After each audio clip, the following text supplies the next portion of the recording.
C'est une nouvelle approche de la lutte contre le terrorisme qui devrait être adoptée par les États membres du G5 Sahel. Les ministres de la Défense ainsi que les chefs d'état-major de la coalition sont réunis à Niamey depuis ce mardi.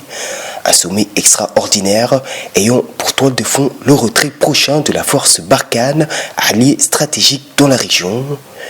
Une décision qui, évidemment, implique désormais un changement dans la stratégie jusque-là adoptée dans le cadre de la lutte contre le terrorisme dans le Sahel. Vous êtes sans ignorer de la nouvelle décision des autorités françaises par rapport à la reconfiguration de la force Barkhane, partenaire opérationnel de la force conjointe G5 Sahel.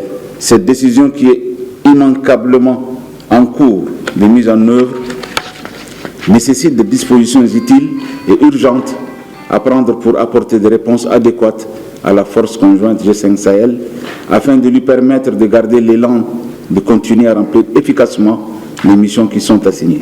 Une nouvelle approche qui devrait désormais privilégier les actions bilatérales et multilatérales, une stratégie qui semble d'ores et déjà porter ses fruits à travers les opérations déjà menées par les États membres. Ces opérations unilatérales ou bilatérales ou multilatérales, illustrées à travers d'une part de l'opération Gilougoul-Boni entraînée par le Niger du 14 au 15 août dernier, consécutivement à l'embuscade de Boni, et d'autre part l'opération conjointe Tanli menée par le Niger et le Burkina, ainsi que le déploiement du 8e bataillon tchadien dans la région des Trois Frontières, sont autant d'initiatives locales qui mettent en exergue nos propres capacités à combattre efficacement l'hydre terroriste.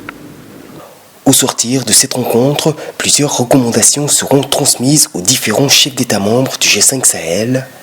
Elles impliquent notamment une plus grande implication des pays membres dans le financement de la coalition ainsi que sur le partage des ressources.